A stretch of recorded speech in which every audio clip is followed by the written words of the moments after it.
Hey, truth seekers, welcome back. Zach here. This video will be further proof of how the world of college and professional sports are rigged and scripted, and they are largely rigged and scripted for Las Vegas and betting purposes. A shining example of rigging proof came this past Saturday, September 3rd, 2016, the opening week of college football. Clemson defeated Auburn 19-13, but they should have defeated them 22-13. And the reason they didn't had everything to do with Las Vegas and the betting line.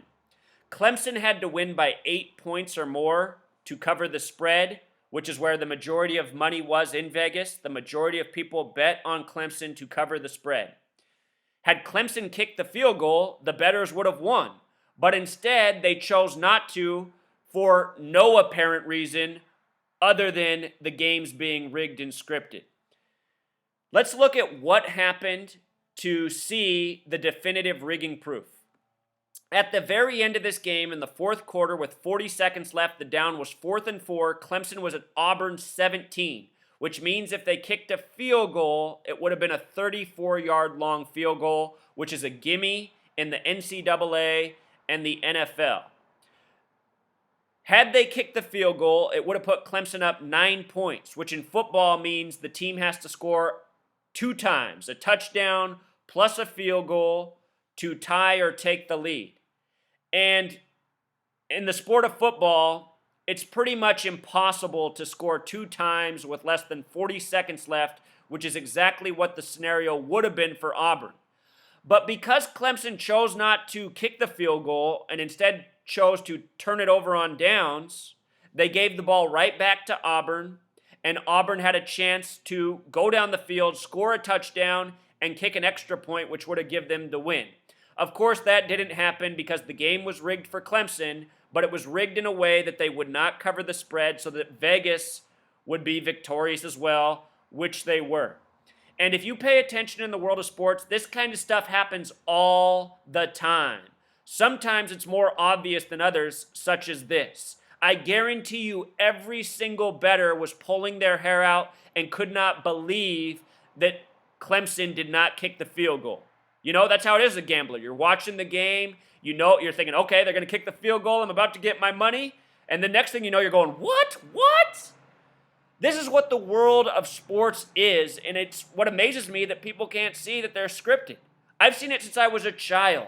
It's so obvious that these games are not legitimate. We're talking about people paid millions of dollars to coach, to play, who make the most boneheaded decisions that even young peewee players shouldn't make. But it happens all the time to determine the outcomes of games.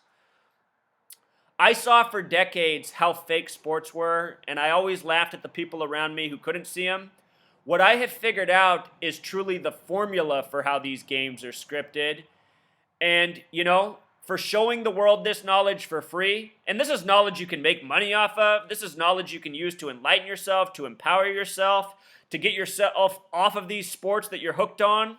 You know, being hooked on sports, being a fan of a sports team, it's not good for you. Sitting on your ass watching a game on TV, there's no health benefit there.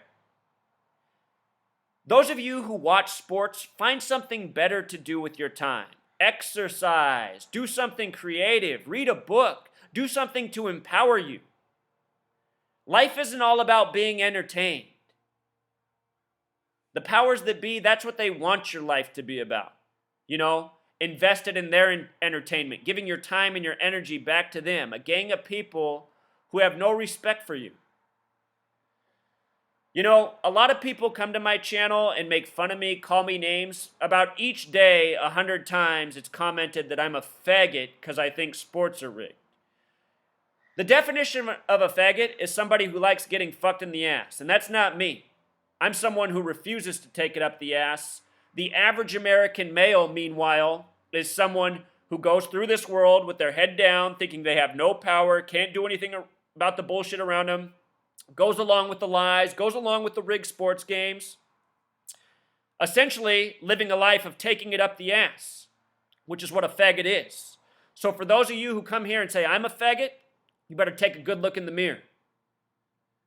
Until next time, truth seekers.